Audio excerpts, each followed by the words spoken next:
Shalom Bracha. Bezrat Hashem, ce Shabbat, nous lirons la paracha de Béchalach, une paracha que l'on pourrait désigner comme la paracha du Bitachon. Puisque dans cette paracha, on a plusieurs événements majeurs de l'histoire du clan d'Israël, et chacun d'entre eux nous invite à réfléchir sur la confiance à avoir envers Akadosh Baruch Hu. On note d'abord Kriyat Yam-Souf, l'ouverture de la mer du Jon. Cet événement surnaturel et extraordinaire dans la vie du clan d'Israël exprime à quel point, montre à quel point on peut faire confiance à Akadosh Baruch Hu, on peut se reposer sur Akadosh Baruch Hu, comme l'explique le Raphaïm de Vologine dans son Sefer Nefesh HaChaim. On a ensuite Shira Alayam qui célèbre ce miracle, la louange faite par le clan d'Israël à l'initiative de Moshe Rabbeinu pour reconnaître ce miracle, et pour terminer, le don de la main.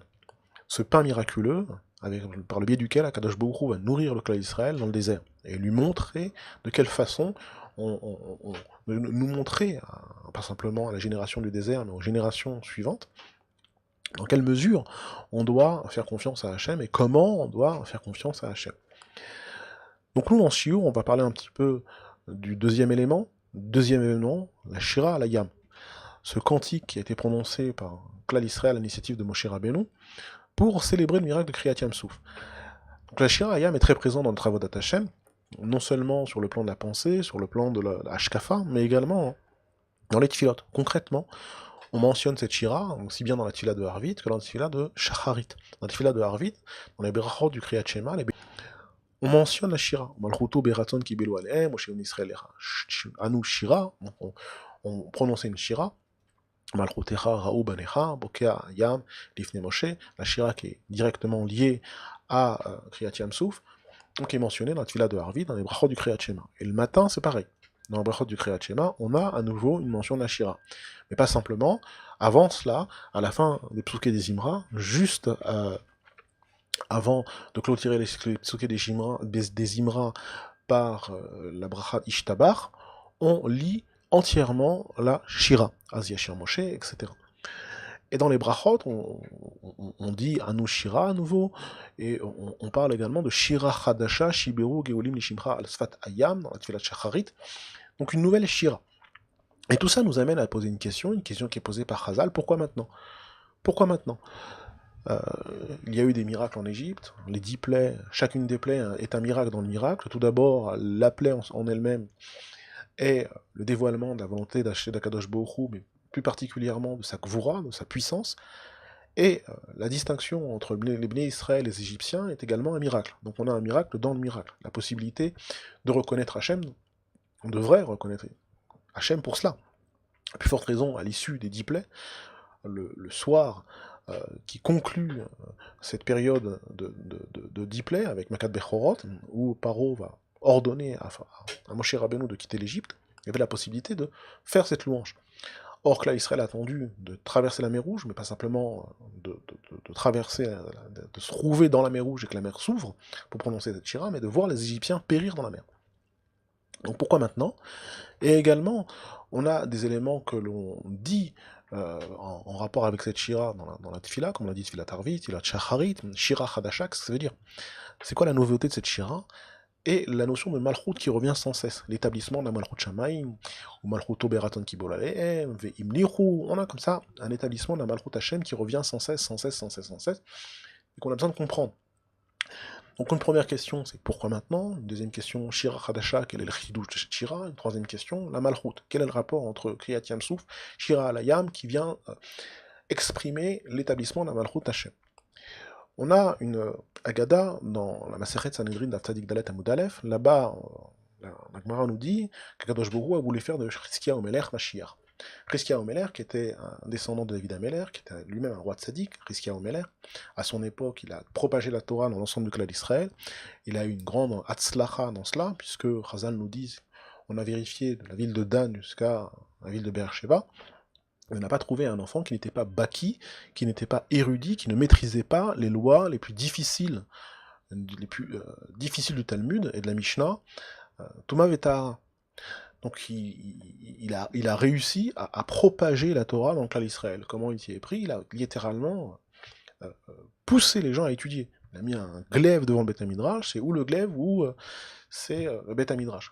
pousser les gens pour leur exprimer que Ve'i chayinu ve'orech yamenu, ou même nege yomam valayla, la Torah c'est notre vie, donc ou on l'étudie corps et âme, ou sinon c'est comme passer à travers le fil de l'épée, à travers le glaive, parce que Ve'i chayinu ve'orech yamenu.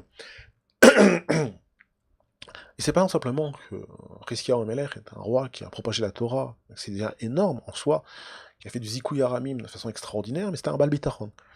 C'était un grand Bal Bitachon, et on le voit dans Brachot, là-bas on explique ce qu'il a fait, et qu'il y a un ensemble de décisions qu'il a prises, et qui ont été louées les Chachamim, parmi lesquelles le, le fait de cacher le Sefer HaRefuot, on attribue à Shlomo Ameler un livre dans lequel il a consigné un ensemble de médecine, de troufotes pour toutes les maladies existantes. Et les gens ont fini par reposer leur confiance dans ce livre, dans ce manuel de médecine, et ne plus prier Hachem. Donc, ce qu'a fait Rizkia Omeler, c'est qu'il a été gonesse ce Sefer, il l'a caché. La deuxième chose, c'est le serpent d'airain qu'avait confectionné Moshe Rabbeinu dans le désert, lorsque les serpents piquaient le clan Israël, il a confectionné un serpent d'airain, et pour ramener le clan Israël à se tourner vers Hachem, c'était pas le serpent qui guérissait, mais c'est se tourner vers Hachem, et rétablir la confiance en Hachem. Et avec le temps, ce serpent s'est transformé en idole. Les gens ont cru que le serpent était la source de la guérison, et en service serpent, donc Rizkia Omeler a décidé d'être Mekatet le Nachash Neroshet, de le détruire. Donc on a vraiment un Bal Bitaron, mais ce Bitaron, il n'est pas seulement vis-à-vis des autres, vis-à-vis de lui-même. La Gemara nous explique qu'il a été littéralement condamné à mort. Le prophète Elisha vient le voir, lui dit prépare ta maison, fais ton testament, tu mourras et tu ne vivras pas. Chazal explique, tu mourras dans ce monde-ci, tu ne vivras pas dans le monde futur. Pourquoi? Parce que Rizkia Ameler n'avait pas d'enfant. Au début, il n'avait pas d'enfant, il refusait d'avoir des enfants, il a eu un dévoilement prophétique, il annonçait que ses enfants s'écarteraient du chemin de la Torah, pire encore, puisque malheureusement, il a parmi ses enfants Ménaché, qui est devenu roi et qui a terriblement, qui était roté au Marté Tarabim, qui a malheureusement égaré le clan Israël, mais lui-même fera tchouva à la fin de sa vie. Mais avant de faire tchouva, il a malheureusement égaré le clan Israël, de façon très très grave. Donc Rizkia Ameler a vu ça, il a eu un dévoilement prophétique de cela, et il a refusé d'avoir les enfants. Et le prophète lui dit, tu dois faire ce que Kadosh Baruch Hu te demande, et ne pas te préoccuper des taux de Saor, de commencer à faire des Cheshbonot, etc. Et Rizkia Ameler décide de faire Teshuvah, il revient sur sa décision, il est prêt à se marier, il propose au prophète Elisha d'épouser sa fille, et le prophète de lui répondre, non, ça y est, c'est fini, c'est trop tard. C'est trop tard, la Xéra a été prononcée, c'est fini pour toi. Et Rizkia Ameler de lui répondre, ta névoie s'arrête ici, car Kubalni mi betavia. C'est comme ça que j'ai reçu de mon aïeul, David Ameler. Afilou cheref radam unechet al yoroshe chez Adam, al yityanesh min rachami. Même si une épée tranchante est apposée sur le cou de l'homme, il ne doit pas désespérer de la miséricorde d'Hachem. Et il va continuer à prier en espérant que il sera sauvé. C'est ce que Rizkia Ameler va faire. Il va se tourner à la kir.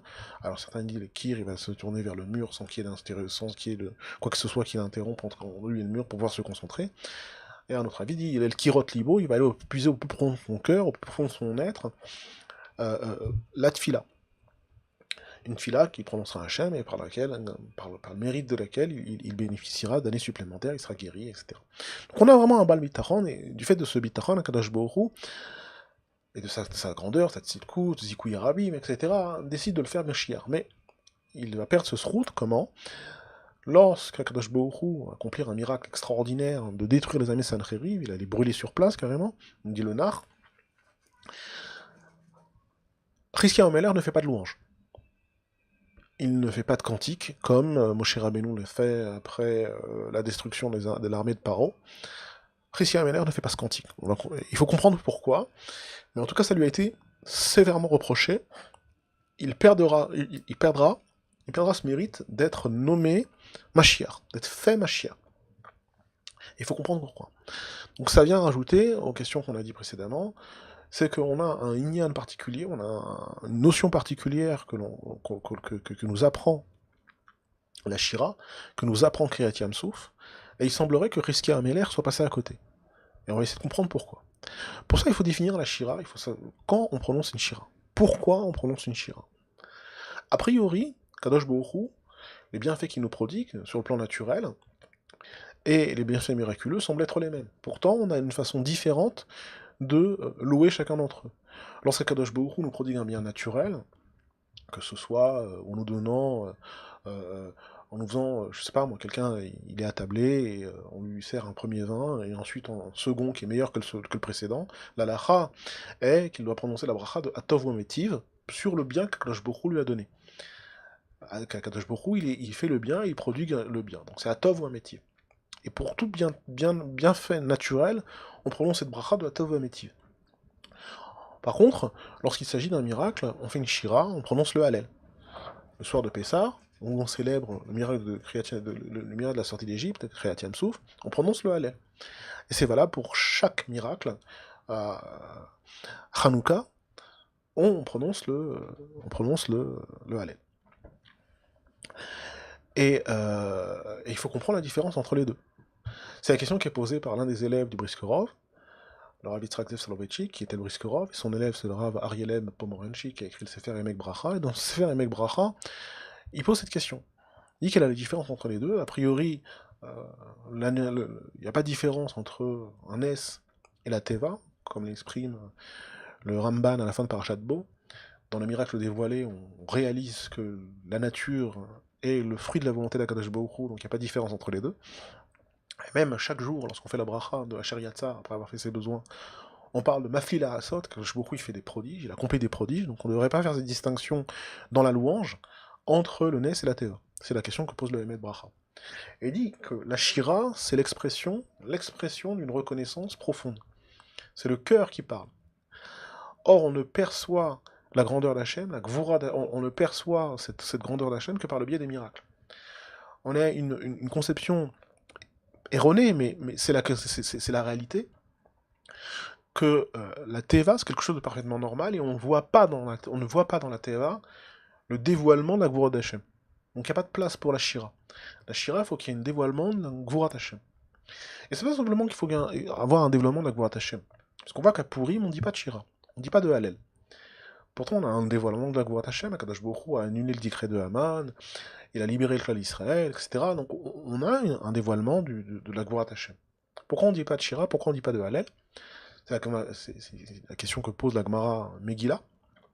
Elle répond en disant, une des réponses, c'est que à Purim, Klal Israël reste en galoute. Même après le miracle de Purim, Klal Israël reste en galoute. Il reste sous le joug de Achashverosh. Et le fait de rester sous le joug de Achashverosh, il y a un manque. Et ce manque empêche de dire une Shira. Ça empêche de dire la Shira. Adain Avdei Achashverosh. Encore les serviteurs de Achashverosh. Et en se basant sur cela, le Emek Bracha établit que la Shira a besoin de deux conditions. Premièrement, le dévoilement de la Gvura Hashem, qu'on perçoit par le miracle. Et deuxièmement, Hesed. On doit percevoir le Hesed Hashem. Et alors là, on a une Shira qui vient du cœur, on a une Shira authentique. Et il semblerait que la Shira à la Yam réunit ces deux conditions. On a d'un côté la Gvura Hashem, Kadosh Baruch Hu punit les Égyptiens, et d'un autre côté, il y a un Hesed Hashem, le clan Israël est complètement libéré. C'est le parallèle que fait la Gemara dans Megillah entre le miracle de Purim et le miracle de Kriyat Yamsouf, où vraiment on a une libération totale du clan d'Israël. Le Siftei Chaim, Chaim Freelander, et également le Shem Derer, du Rav Broïdé de Hebron, Rosh Yeshivat Hebron, ajoutent un élément. Ils disent que la Shira est composée de différentes parties, la musique, le ton, etc. Chacune des parties est indispensable, et même l'objet de la Shira est composé de différents éléments, tous indispensables. Et à travers ça, on va avoir une réponse à nos questions, c'est que lorsque Klal Israël est en Égypte, est témoin des Makot, Klal Israël garde à l'esprit la souffrance du service d'Égypte, de l'esclavage d'Égypte. Tous ces morts, ces enfants noyés dans les eaux du Nil, etc. ça reste présent dans les esprits et les cœurs du clan d'Israël. Et ça empêche de louer Hachem par une shira. C'est uniquement après Kriyat Yam Souf qu'il y aura place à une louange. Pourquoi? C'est ce qu'on va essayer de comprendre. Mais déjà, on va un peu renforcer ce principe, comprendre un peu mieux ce principe. On a deux Haggadot dans Chazal, c'est deux histoires, l'histoire de Nahum Ish Gamzu et l'histoire de Rabbi Akiva. Toutes les deux parlent du Bitachon, seulement ils expriment le Bitachon de façon différente. On a cette histoire de Nahum Ish Gamzu qui a été envoyé comme Shaliar des Rabbanan, comme messager pour donner un cadeau au roi de l'époque. Et Nahum Ish Gamzu, il va se faire voler son coffret, etc. Mais il est connu pour que, à chaque événement qu'il rencontre, chaque épreuve de sa vie, il avait l'habitude de dire Gamzu Letova. Rabbi Akiva est en voyage, il demande l'hospitalité dans un village du coin, on lui refuse, il dit Kol derachmana avid letava avid. Donc, bref, Nahum Ish Gamzu est connu pour Gamzu Letova, chaque chose, chaque élément, chaque épreuve Gamzu Letova, et Rabbi Akiva, c'est Kol derachmana avid letava avid. Quelle est la différence entre les deux? Maharal est drôle, explique la différence entre ces deux éléments, entre ces deux façons d'approcher l'épreuve, et que Nahum Ish Gamzu avait un niveau de bitachon tel qu'il était capable de percevoir et de vivre, pas simplement de percevoir intellectuellement, mais de vivre le bien d'Hachem même dans l'épreuve présente. Donc il disait Gamzu Letova. Rabbi Akiva avait une confiance en Hachem, il était Bal Bitachon, même si dans l'instant il ne vivait pas le bien de l'épreuve qui lui était envoyée. C'est la traduction de Kol derachmana avid les tava avid. Tout ce que Hachem fait, il le fait pour le bien. Ça ne veut pas dire que maintenant je vis cet événement comme un bien, comme un bienfait, cet événement en soi, mais ce qui fait que je l'accepte, que j'embrasse l'épreuve, c'est que j'ai la conviction que dans l'avenir, il sortira quelque chose de positif de cela. C'est que si Hachem le fait, il le fait pour le bien, même si maintenant je souffre. Alors que Nahum Ish Gamzu ne souffre pas. Parce que même maintenant, il est capable de vivre le bien qu'il y a, le bienfait qu'il y a dans cette épreuve. Donc revenons à Klal Israël après la sortie d'Égypte. Klal Israël a vécu les nissim, les miracles d'Égypte, les 10 plaies.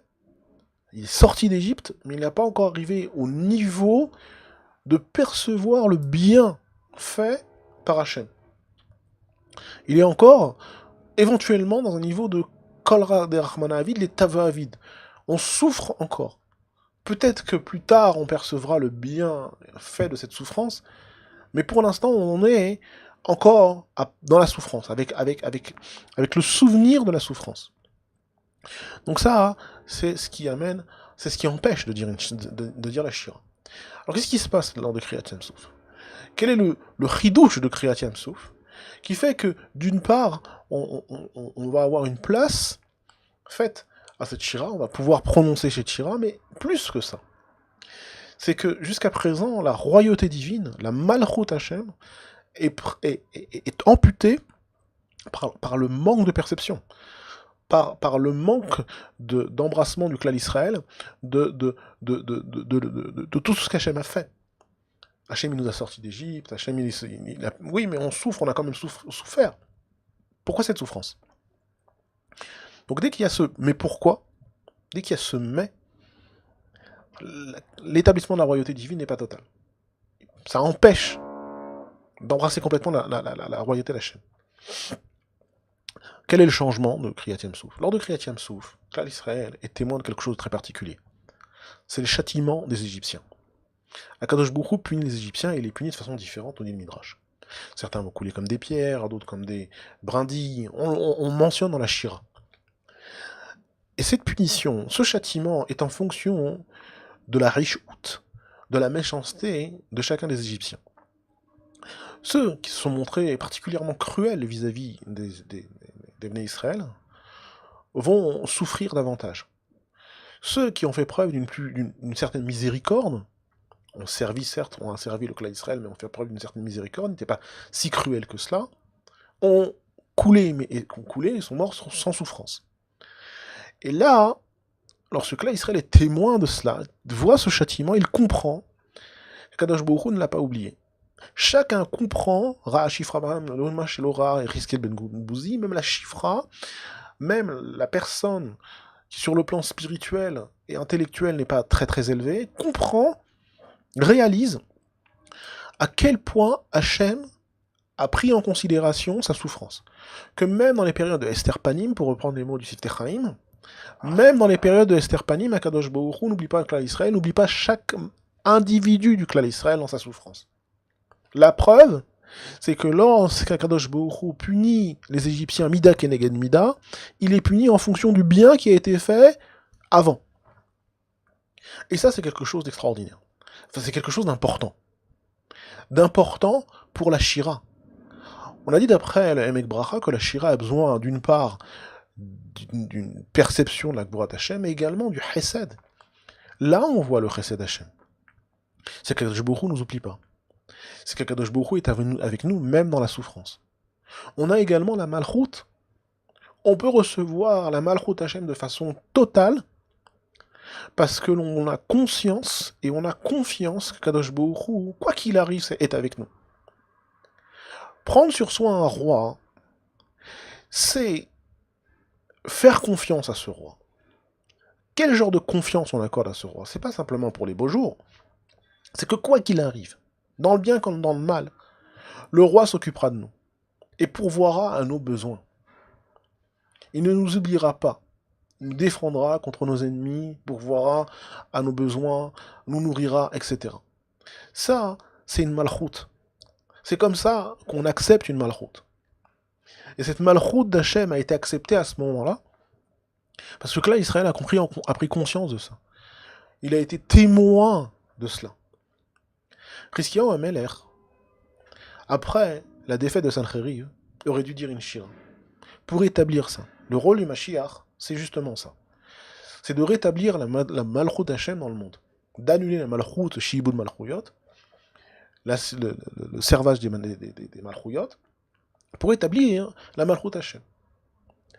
Et pour cela, il y a une épreuve. Il est éprouvé, Hiskiyahu HaMelech. Après la défaite de Sancheriv, est-ce qu'il va dire une shira? Le cheshbon de Hiskiyahu HaMelech, c'est qu'avant, il y a déjà eu cette louange. On a déjà eu cette louange. Il y a eu, à l'époque de Mitzrayim, à d'autres moments, il y a déjà eu cette louange. Donc le fait qu'Akadosh Baruch Hu est présent même dans les moments de souffrance, on le sait déjà. Et là, on lui dit non. C'est quelque chose qu'on a besoin de rappeler. C'est quelque chose qu'on a besoin de louer à chaque occasion. À chaque occasion, on a besoin de rappeler et de louer le fait qu'Akadosh Baruch Hu est présent et nous accompagne même dans les périodes de Esther Panim. C'est quelque chose qui raffermit la royauté divine. Donc peut-être c'était évident pour Hiskiyahu HaMelech. Il était d'un tel niveau que pour lui, il n'y avait pas besoin de le rappeler. Kadosh Baruch Hu lui dit à l'échelle du clan d'Israël, tu vas devenir Mashiach, le roi de celui qui amènera la royauté divine. Tu peux pas rater une telle occasion. Tu peux pas rater l'occasion de renforcer le clan d'Israël à ce point dans sa Emouna. De lui faire comprendre que même dans les moments les plus obscurs, les plus terribles, alors on peut prononcer la louange d'Hachem parce qu'Hachem est avec nous. David HaMelech, et c'est avec ça qu'on va conclure ce shiur, dit dans les Tehillim, je louerai ta bonté le jour et ta foi la nuit. Le jour, c'est le moment où on prononce la bonté d'Akadosh Baruch Hu, le Chesed Hashem. Le Chesed Hashem. Tout va bien, c'est pas le moment de dire on est Baal Bitachon. Parce que tout va bien, c'est facile d'être Baal Bitachon quand tout va bien. Et Emunateha Balelot, c'est quand tout va mal. C'est là qu'on exprime sa Emuna. C'est là qu'on exprime sa confiance en Akadosh Baruch Hu. David HaMelech était Il y a aussi Yosef Hatzadik, mais David Ameller a une dimension complètement autre, a souffert toute sa vie. David Ameller, il a souffert, il a une vie extrêmement difficile. Extrêmement difficile. Poursuivi par ses fils, pour Avshalom, poursuivi par Shaoul, haï par ses frères, une vie de souffrance, une vie d'épreuve. Et pourtant, il s'est illustré comme le Baal Bitachon par excellence. Le Baal Bitachon par excellence. C'est lui qui, lorsqu'il entend Shimi Ben Gera, qui l'insulte dans sa fuite, Shimi Ben Gera l'insulte, le traite de tous les noms. Un de ses hommes d'Arbé lui dit, mais il est Mored Belchamalchut Chayav Mita. David Ameller lui dit, non, laisse-le, c'est Akadosh Baruch Hu qui l'envoie, il faut que j'écoute ce qu'Akadosh Baruch Hu me dit. S'il est là et qu'il a le koach de dire une telle chose, c'est qu'Akadosh Baruch Hu veut que j'entende ces choses-là. Donc je dois l'écouter. Akadosh Baruch Hu, il fait partie de la vie de David Ameller. Et David Ameller lui fait totalement confiance. David Ameller vient et nous dit qu'il faut prononcer Emunat Baleilot. Le moment obscur, le moment où il y a l'obscurité, c'est le moment de prononcer la Emuna. C'est le moment de scander sa foi en Hachem. Mais c'est pas stam. C'est pas juste comme ça pour se donner une... Non. C'est qu'il y a matière à le faire. Pourquoi il y a matière à le faire? Justement par rapport à ce qu'on vient de dire. C'est que dans cette période obscure, dans cette période où on ne perçoit pas la lumière d'Hachem, on a une période d'obscurité, on n'arrive pas à faire la différence entre la période de Galout, Chazal nous dit dans Bereshit, c'est la période de Chosher. C'est une période où on n'arrive pas à se repérer, on perd tout repère. Et même dans cette période, même c'est dans cette période de Chosher absolu, Akadosh Baruch Hu, il reste avec nous. Je dirais ta imuna dans la nuit. Parce que je sais, Gam ki eler begel samavet lo ira ki ata imadi. Encore un télim de David Abeller. Gam ki eler begel samavet, même si jamais j'arrive au begel samavet, au précipice, lo ira, il m'arrivera rien qui ata imadi, qu'est-ce que tu as avec moi? Et ça, c'est la shira. Ça, c'est la shira.